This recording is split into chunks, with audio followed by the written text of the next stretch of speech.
Shall we talk about quotes Yes. and what's your process? So let's say you get a brief from a client for a conference in the day and an awards ceremony. Yep.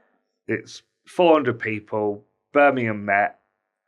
How do you go about taking that brief from the client Yep. and then giving them A price? a price? Like, how do you do that? First of all, I would look at getting the CAD or the floor plan, looking at the venue online. That enables me to figure out the size and the scale of the event. That's key, because then we go on the system, which we use Current, and we would then I would group things out. So I'd do an audio group, I'd do video, sound, audio, video, lighting, essentials, people, so the team, and logistics, so trucking, vans, whatever it is in terms of the size. Then I look at, so you said 400 people in the brief, and then look at the audio. So we've talked about that before. So see the size of the venue, figure out how many speakers we need, where they need to be, etc. That goes into audio, lighting. So it's an awards do in the evening, so they're going to need some sort of effect lighting. They're going to need a stage wash. We put that in there. We'll actually have a group for set and staging as well. So it depends if the brief said we want an LED wall or we want a set, we want graphics. That all goes in there as well. We'd have essentials. So essentials is essential to the job. So ladders, production cases. It's all the really boring stuff, isn't it? That you need to make a job happen. Yeah, and a lot of people go, oh, but I don't need that. But, well, you do, because we can't get up into the rig. We can't do this. We've got no tape to tape down the cables. Yeah. It all goes in the essentials group. And it is key that you have that on your job. Yeah, and it's even things like comms. Absolutely. Client won't see the comms, but you need the comms so you can all talk to each other during the show without having to shout. Yeah, and that's not in the brief. You know, the client won't say, "Oh, you need to provide crew surround." Yeah. Well, we do, or we need tables for the crew. You know, for the tech, because some venues don't have tables. Yeah. So we have to have that in there under the essentials group. Then we have people. So we've got technicians, which is by all part of the job. But we've also got local crew. Yeah. So a lot of people don't understand the difference between technicians and local crew. So local crew, depending on the size, will be the ones that tip the trucks. They'll do the staging, because it's all heavy manual work, drapes, all that sort of thing, banging truss together. It's all the heavy lifting. So if you've got a venue, not like the Metropole, but if you've got a venue where the loading is a long way from... Like the Vox on Friday. Like the Vox, yes. So the loading bay is 2 stories underground. There's a long push to the room. It's going to take 10 minutes to get cases up. You put loads of crew on there. So that's a key thing. And what's nice about those local crew, I guess, is you can have them for 4, 5, 6 hours. Absolutely. And then they go? Yes. So that's all. Minimum is normally 4. Yeah. In London, you can sometimes get 2 hours. Is that starting to become less of a thing? It is, yeah, because they started it because they thought that they'd get a market, but no, I think it has to be 4, which is fine.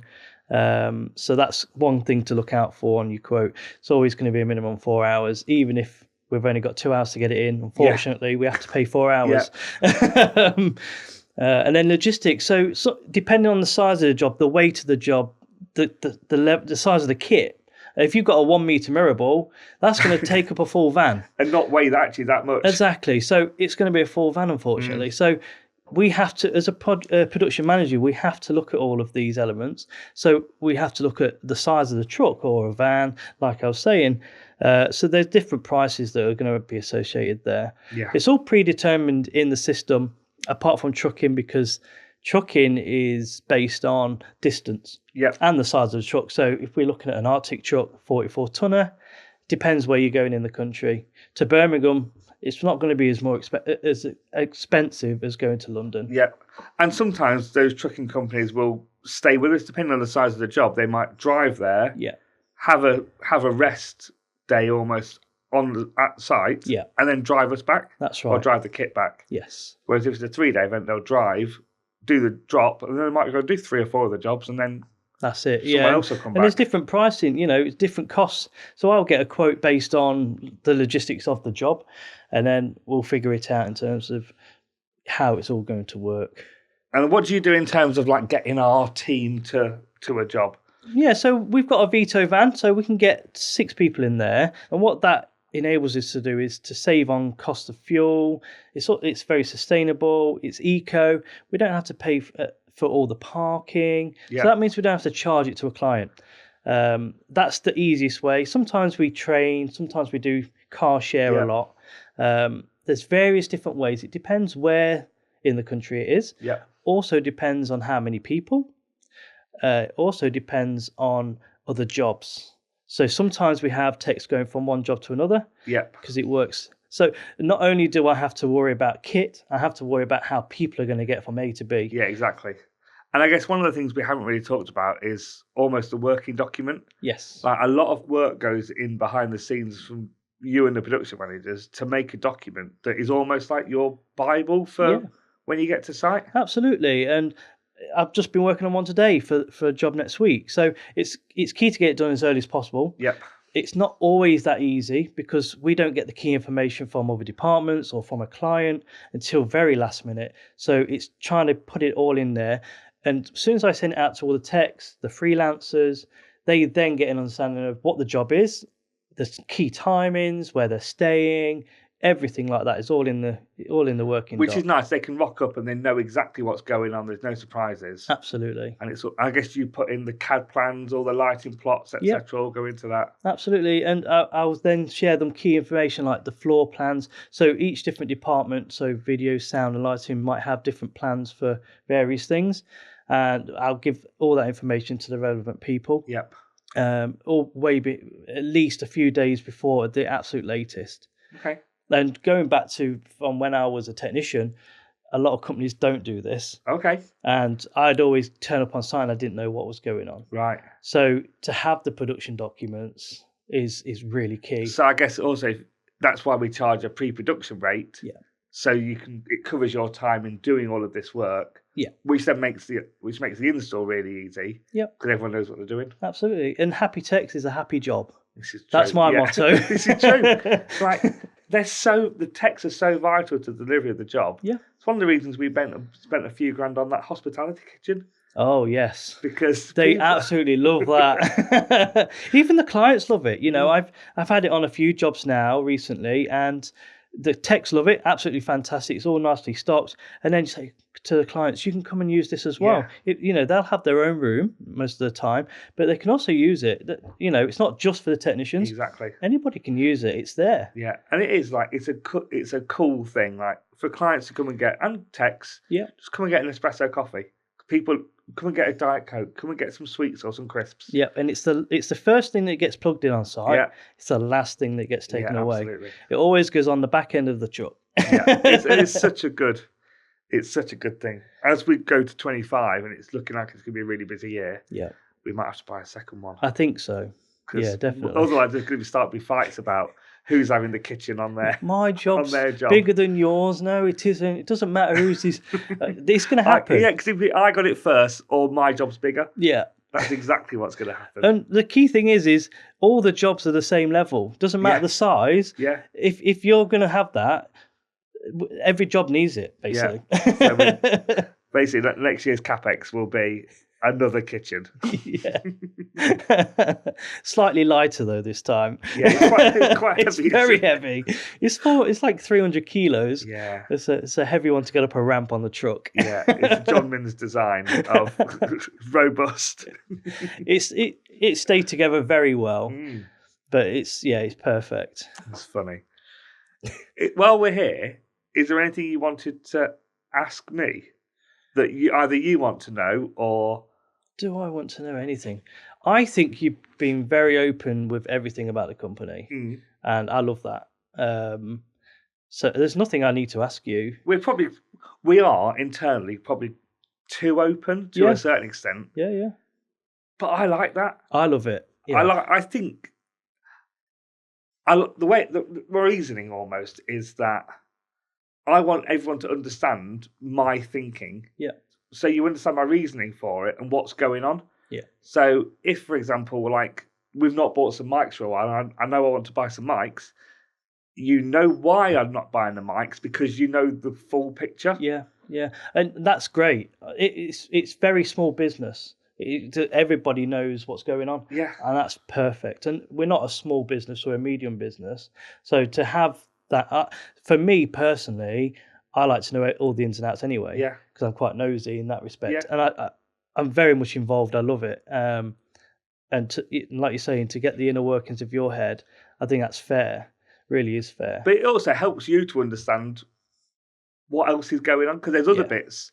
I find it really hard, like doing this pitch deal. Yeah, I knew that was happening for a few weeks, and I just couldn't tell you. Yeah. I really wanted to tell you all. I was like, "There's a really cool thing happening, but I can't say what it is." Yeah, because I know you said a week ago or so, just before the deal was done. Yeah, you said something really exciting is happening soon. Yes, I did. And I thought, have we won a tender or something? Yeah. I'm not sure what this is. And then obviously a few days later, you said, we just bought Pitch. I was like, oh, that's the exciting news. Oh, that's cool. Yeah, it is like stuff that people will be asking for things, and I know what the answer is. Yeah. So me and Alex had a talk of he wanted another person in the warehouse, and without the Pitch deal, we don't need another person in the warehouse, but with the Pitch deal, we do need another person in the warehouse. Yeah. But I had to say no initially, which made me look like an idiot. But I knew that I had to wait for this to happen. Yeah. Before we could then say yes, crack on and do some recruiting. No, that makes absolute sense. And it like you say, it's just there's obviously going to be lots of things in the background that we won't know and shouldn't know. But there really isn't that much that you guys don't know. Is there not? No. Oh, okay. I thought there would be lots, but there's bits that like legally we can't tell. Like when we did the whole due diligence on the Pitch deal, like, couldn't talk about that. Couldn't talk about it until it was crossed the line. Yeah. But we have a totalizer in the staff room that tells you how much profit we're making. Like it's super. People know if we're ahead of the budget, behind budget. What the deal is. Yeah, definitely. We don't hide any of that stuff because no, the more buy-in we have, the better. Yeah, absolutely. And also, like the company meetings, like obviously when I first joined, I was straight into the first company meeting. Yeah, which must have been a bit of an eye-opener. It was, yeah. And I had no idea the growth of this business until I watched that video. And everybody, I think you was up on stage and you said, oh, not this video again. I've edited it to make it fresh. And I was like, I'm really excited. I want to see it. And it is a really old school video now. It does like show that, I don't know, 10, 12 years ago. Yeah. 10 years ago. Just lighters. Yeah, and... cleaning dance floors. Like on a table with a hand car buffer. I know, it's crazy. That's what me and John were doing. So, and like I see Premier now as Premier was 10 years ago, but it's not. Yeah. It's completely transformed to a better state. Obviously, it's just. Which is why we're doing all this marketing, because people still don't know that we are a big deal. Yeah. I hate big deals. It sounds wanky, but like people don't understand that we'll do 7 million quid a year and there's 40 of us. In fact, I came across a technician on the weekend. I went to see a show and I was speaking to the technician there. He said, oh, what, you work at Premier? I said, yeah, I work at Premier. He goes, are they still doing dance floors? And I was like, no, I don't think I've been doing dance floors for a long time. Yeah. So, like you were saying, there's people out there that still think we do dance floors. Yeah, exactly. We had a phone call maybe a year or so ago from a venue in Leicester asking for some white pleated drape. Yeah. Like we sold that 5-6 years ago. Yeah. But they just think of us as Premier drapes. Yeah, yeah. At one point we were there draping. I mean, of course, if clients want drapes, we can get it in. You know, we have supplies for it, but we're not. We don't just stock loads. No, the days of us going out the weekend and steaming drape have gone. I've heard all the stories from the warehouse lads. It was such hard work. I'm glad I wasn't around then. But that's why we had to grow, because we had a few people who were like really technical technicians almost. Mm-hmm. And we're having to ask them to go at the weekend and put drape up. Yeah, or chairs. And they all absolutely hated it. Yeah. And so we knew we either needed to downgrade the people, or upskill what we were doing, or do more of it. And that's why pre-COVID we sold all the chairs, all the LED furniture, all the dance floor, and we turned our back on all of that wedding work that we used to do, that we were known for. All went. But it's gone in the right direction, though. Yeah. There was a bit of a dip. 2019 was a dip because we said goodbye to all the weddings. And then 2020 was obviously terrible. 21 wasn't that much better either. But after that, it's just been and I think bonkers. The building of these studios is it's brilliant. When you come down here for the first time and have a look around, you go, can't believe this is in a warehouse. I know, it's bonkers, for the first thing. But then you come around and you go, this is really well kitted out. And it's beautiful. I still come down here and go, this is lovely down here. I really like working in this office because the sound is really nice.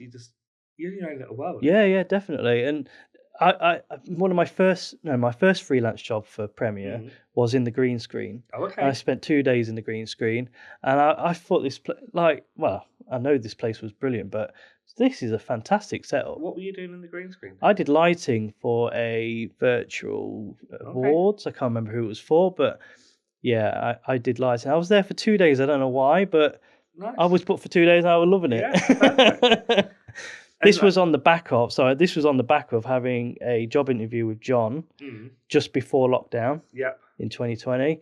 And I said no, unfortunately. He offered me the job and I said no. It's probably a good thing because 2 weeks later, lockdown hit and I wouldn't have got furloughed. Yeah. Because you had to be employed for 3 months. Yeah.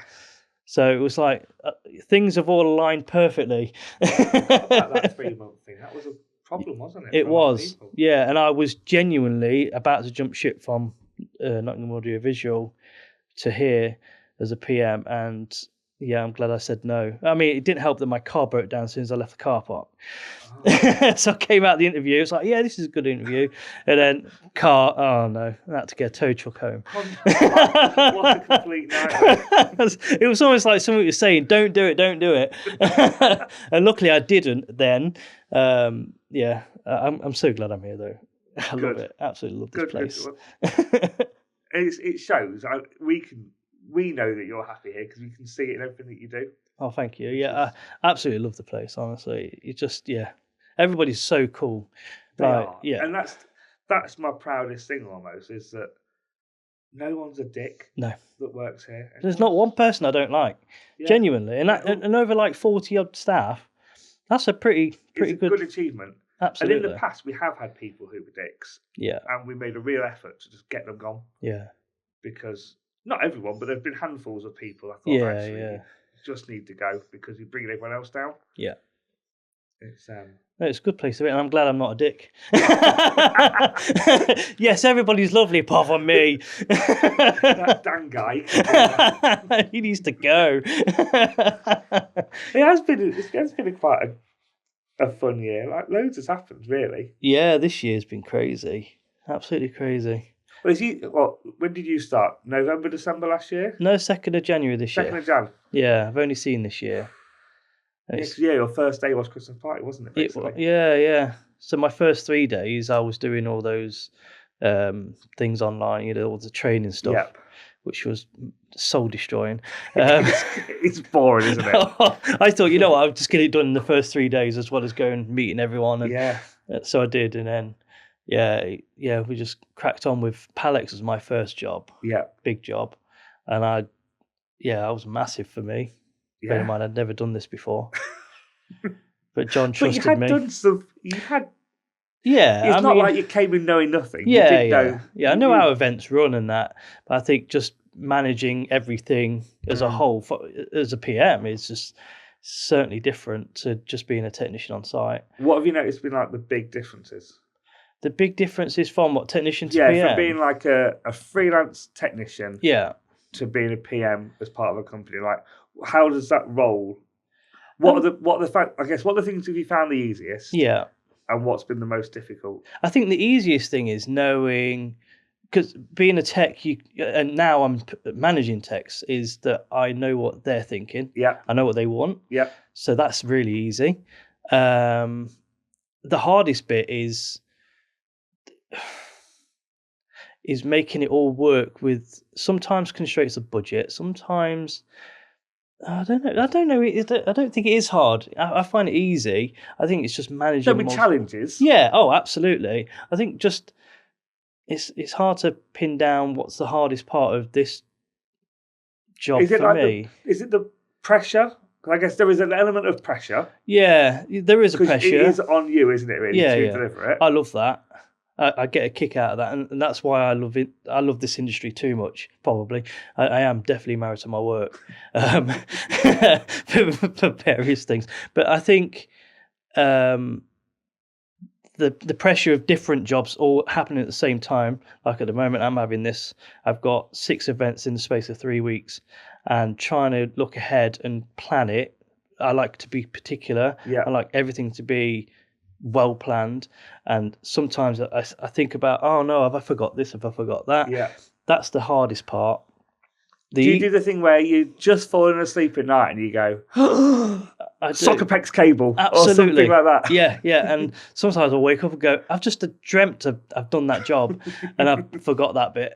So I have to add it. I write notes all the time. I just want everything to go as smooth as possible, and it's not always that easy, but it's how you get around the issues. Yeah, because live events are like super challenging. Absolutely. Because they're live. Yes. Yeah, and you've got such a time sensitive. So you get in early in the morning, you've got a show that evening. It has to be in, has to be working. You've got 400 people rocking up. Yeah. If you like it's working or not. Yes, they've just got to be on. You've got to make it right. And this is where the difference is between a technician and a PM is I don't have to worry about the lights physically working. I have to now worry about them working and getting people to get them to work. Yeah. So I plan everything as a technician, but when I'm on site, I'm not the technician. I'm just making sure the technicians are doing it's a good place to be, really. Absolutely. And likewise, when I'm planning a job, sometimes I might not know the technical element or how it works. I ask the techs in-house, how would you do this? This is what I want to achieve. How do I do it? What kit do I need? They'll tell me what I need, and I'll put it in, and it'll all just work in theory. And that's the difference, I guess, as well, is that 10 years ago, it was a bit more wing it because we hadn't got that experience. Not you, but as a company. Yeah. But now we know in-house how all the things that can go wrong. Yeah. So we've experienced it already. But also we're using much more experienced technicians. Yeah, and I do rely on the technicians a lot. Yeah. And ultimately, that's what we're supposed to. You know, they're here for a reason, and they are absolutely fantastic, especially the guys we have here. Their knowledge is fantastic, and why not use that? Yeah. You know, I shouldn't have to know every single element of a technical element. Agreed. You need to know more than the client knows. Yeah. But not as much as the actuals, because they're specialists. Yeah. Like if you're a sound technician, you're a proper specialist in your field. Absolutely. And it's booking the right kit. Ultimately, it's my job to make sure we've got enough stuff there to make it work. Yeah. And at the expectation of the client, obviously. Yeah. Because ultimately, they're paying for a service, they're paying for a look, a feel, and I have to make sure that we deliver on that. And that is where the pressure is. Yeah.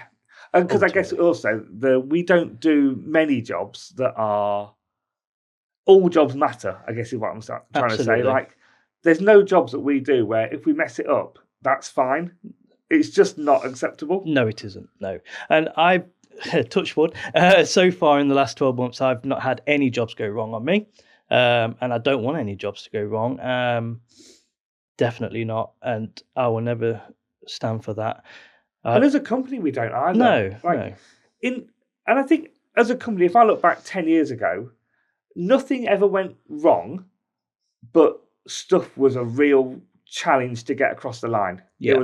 It was more work than it should have been. Yeah. Because we were still figuring stuff out. And I think you said it a minute ago that it's about the expertise that you have here. If we've got we have all the expertise here. We utilize them in the right way. Yeah, we get the jobs at the right standard. Yeah, exactly. It's keeping that bar high. And life is a lot easier now that we we know what we're doing, and we know stuff does go wrong all the time. Like Laura did a job at the weekend, and the lift broke in the venue. Yeah. So, but some things are out of our control, though. Exactly. But they've got the know-how and the experience to go, hold on a minute, I need to get this stuff that's really heavy up these stairs because the lift doesn't work. Yeah. But 3 years ago, they did the same thing happened, and they used a ramp from the van. Yeah. So instead of having to think for half an hour, oh, how am I going to do this? They went, oh, I know, just recall that. Yeah. I'll get the van. Yeah. Get the van ramp out, wheel it up the stairs. Yeah. Done. But it just comes with experience. Absolutely. And that would have been a problem 10 years ago that isn't a problem now. Definitely. Yeah. And I don't know what I was going to say there. It was about... That's right, because we can edit it all out. Then. Yeah. It's not a problem. This is the beauty of this format. I really like the fact we can just sit and talk about anything. Absolutely. And if it's crap, we just cut it out. Bye. We'll make another 30-second TikTok. I love the TikToks. I think they're great. And as we saw at Plaza, the brand awareness. Oh, it's bonkers, isn't it? It's absolutely nuts. Yeah. And I saw it at Celtic Manor as well. Oh, you're the guy from TikTok. Did you get that at Celtic Manor? Yeah, the technician. And we had a 20-minute conversation about Premier. That's cool. I didn't know this. And this is a technician down in South Wales. You know, so one of the venue techs. Yeah. Nice. He was like, oh, you're from TikTok. I was like, yes, I do a few TikToks, you know. He goes, oh, I love it when you unbox things, and I get to see all your warehouse. I think it's so cool. And that cable wall is amazing. Oh, that's so good. And that's the brand awareness just right there. And that's key. It's so interesting that we did that Plaza show, and it was bonkers the amount of people who came to our stand. Yeah. Just to say hello. Yeah, definitely. Right. It was great, and a lot of them are youngsters. Yeah. And to have the knowledge that we're here in the industry, even from youngsters that are just leaving college, school, whatever, that'll be in their heads for when they go on and maybe become technicians and production managers, etc. Yeah, exactly. It's not all for now. It might be that we're just kind of keeping people entertained and giving them some interesting things to watch now. Yeah. But in 5 years, they might need a production company to go and do something. Absolutely. And they'll go, hold on a minute, I know the guys at Premier. Yeah, definitely. And it's just about building that trust and awareness, really. Yeah, it is. Yeah, definitely. And people like to see all the techie stuff, you know, like warehouse and all that, and kit coming out of boxes. Because when you look at kit in a warehouse, it's all in boxes. You don't know what it is. Yeah. Until you open the lid and you get it out. Yeah. This is what it is and this is what it does. And I quite like the idea as well of almost educating clients to this is a £20 uplighter, this is what it looks like. Yep. This is a £50 uplighter, and this is a £100 uplighter. Yeah. Why have the £100 one over the 20 quid one? Absolutely. Like sometimes you need the 20 quid one, sometimes you need the 100 quid one, but let's talk about why. And also that's part of my job as well. I do that with clients all the time. They'll say, oh, I need a PA, and I have to look at the room, the spec, the space, how many people, and I have to tell them what they're going to have because they don't know what size speakers we have. So one job could be small X8s, another one could be Cara line array. You know, you just don't know. And how do you figure out what speaker? Let's say I'm a client. Yeah. And let's say Celtic Manor, you mentioned that earlier. Let's say I'm a client. I've got a 400-person event at Celtic Manor. How are you going to figure out what speakers to take? So what we do is I'll get the CAD plan, so I know the room space with all the measurements. I will plot the seating out and the stage in the CAD plan, which I have done here, which will probably overlay this. And I then use Sound Vision, which is specific software for our L-Acoustics. So that's the speaker provider? Yeah. Okay. So we stock L-Acoustics in-house, and the Sound Vision is perfect for this. We can then put all of our speakers in here and so the position. Plot it on almost. Do you kind of come up with a rough guess of, I think it needs to be this, and this? That's right, yeah. And this will tell me if I've got that right. And it'll also tell me if I haven't got it right, because we can see on the plan here where the sound is in the room. Yeah. And how loud it's going to be in every area. So I can see if we're going to hit all of the delegates, which is obviously key to the event. It's good if they can hear. Yeah, you don't want to be sitting there. That's the rubbish seat. You can't hear anything. No, that doesn't happen. So we make sure that we have everywhere covered, and this software basically helps me see that before we even get anywhere near the venue. And I guess, do we share that with clients as well? So we can share this with clients. So I'll do a screenshot and say, this is what I think you need, because the software is telling me that we can see everywhere. A lot of clients don't ask to see it. Okay. They trust me. Yeah. And that's because I work with them a lot, so they do trust me. But new clients may ask, and they can certainly see it. And I can share this with them. And it's quite nice it's backed up by science as well, isn't it? We're not just giving people speakers because we get an extra £30, £40 a box. That is key, The science says you need 4 speakers on that side, 4 speakers on that side, some fills on the front, and then a couple of delays further down, or whatever the system says. Yes.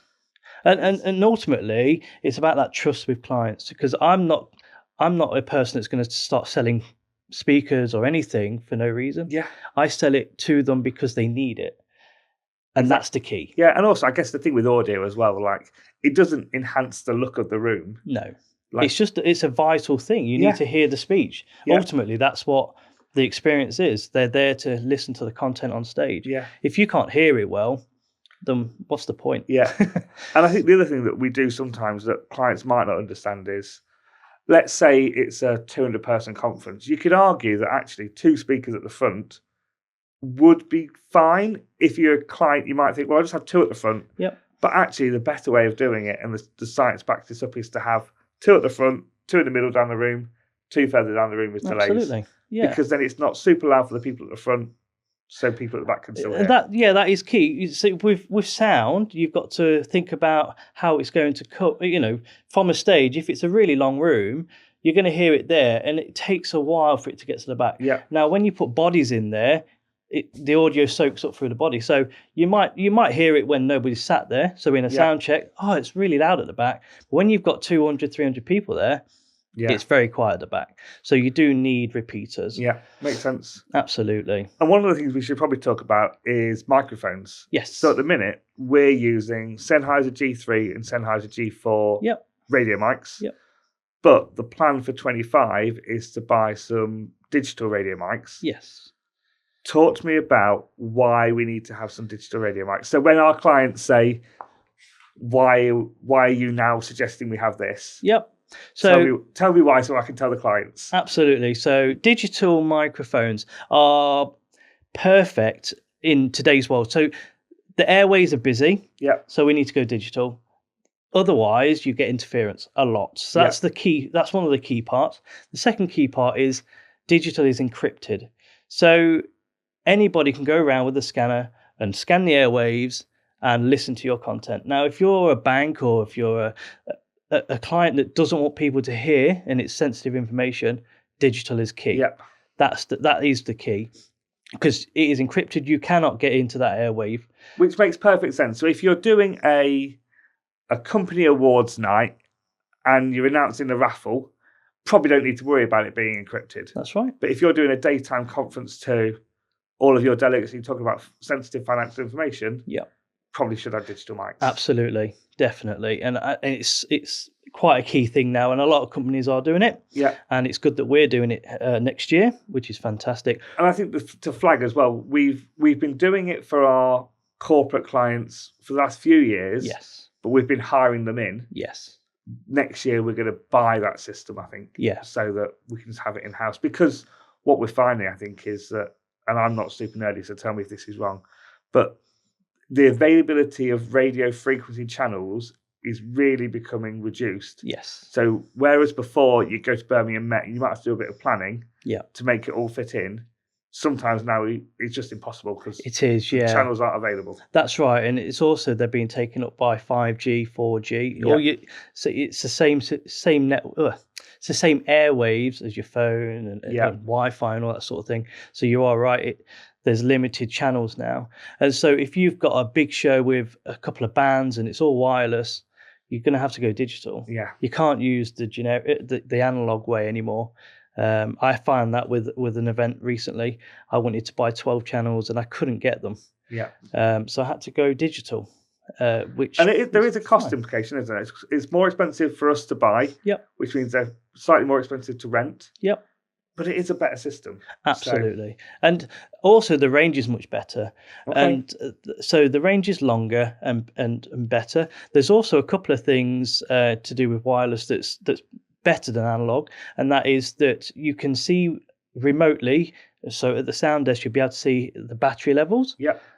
Also, if a frequency does drop on digital, it will automatically switch to another channel. Well, that's clever. So, and it's very, very seamless. It's like 0.5 milliseconds or something stupid. Okay.